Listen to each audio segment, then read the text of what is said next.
When you think about racial equality and civil rights, which political party comes to mind? The Republicans or the Democrats?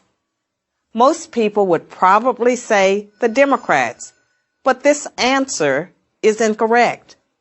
Since its founding in 1829, the Democratic Party has fought against every major civil rights initiative and has a long history of discrimination. The Democratic Party defended slavery, started the Civil War, opposed Reconstruction, founded the Ku Klux Klan, imposed segregation, perpetrated lynchings, and fought against the Civil Rights Acts of the 1950s and 1960s. In contrast, the Republican Party was founded in 1854 as an anti-slavery party. Its mission was to stop the spread of slavery into the new Western territories with the aim of abolishing it entirely. This effort, however, was dealt a major blow by the Supreme Court in the 1857 case Dred Scott versus Sandford. The court ruled that slaves aren't citizens, they're property. The 7 justices who voted in favor of slavery, all Democrats. The 2 justices who dissented, both Republicans. The slavery question was, of course, ultimately resolved by a bloody civil war. The commander-in-chief during that war was the first Republican president, Abraham Lincoln, the man who freed the slaves.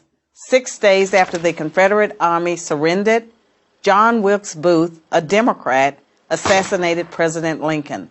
Lincoln's vice president, a Democrat named Andrew Johnson, assumed the presidency. But Johnson adamantly opposed Lincoln's plan to integrate the newly freed slaves into the South's economic and social order. Johnson and the Democratic Party were unified in their opposition to the 13th Amendment, which abolished slavery, the 14th Amendment, which gave blacks citizenship, and the 15th Amendment, which gave blacks the vote. All 3 passed only because of universal Republican support. During the era of Reconstruction, federal troops stationed in the South helped secure rights for the newly freed slaves.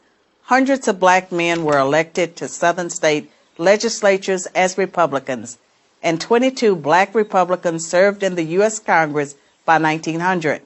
The Democrats did not elect a black man to Congress until 1935. But after Reconstruction ended, when the federal troops went home, Democrats roared back into power in the South. They quickly reestablished white supremacy across the region with measures like black codes, laws that restricted the ability of blacks to own property and run businesses, and they imposed poll taxes and literacy tests used to subvert black citizens' right to vote. And how was all of this enforced? By terror, much of it instigated by the Ku Klux Klan, founded by a Democrat, Nathan Bedford Forrest.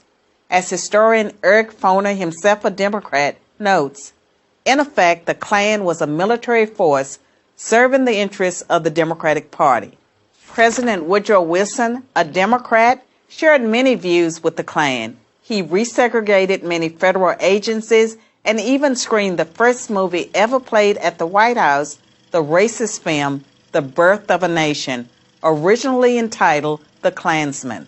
A few decades later, the only serious congressional opposition to the landmark Civil Rights Act of 1964 came from Democrats. 80% of Republicans in Congress supported the bill, less than 70% of Democrats did.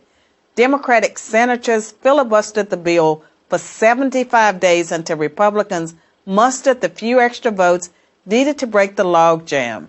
And when all of their efforts to enslave blacks, keep them enslaved, and then keep them from voting had failed, the Democrats came up with a new strategy. If black people are going to vote, they might as well vote for Democrats, as President Lyndon Johnson was purported to have said about the Civil Rights Act.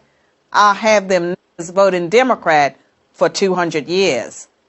So now, the Democratic Party prospers on the votes of the very people it has spent much of its history oppressing. Democrats falsely claim that the Republican Party is the villain when in reality it's the failed policies of the Democratic Party that have kept blacks down. Massive government welfare has decimated the black family. Opposition to school choice has kept them trapped in failing schools. Politically correct policing has left black neighborhoods defenseless against violent crime. So when you think about racial equality and civil rights, which political party should come to mind? I'm Carol Swain, professor of political science and law at Vanderbilt University for Prager University.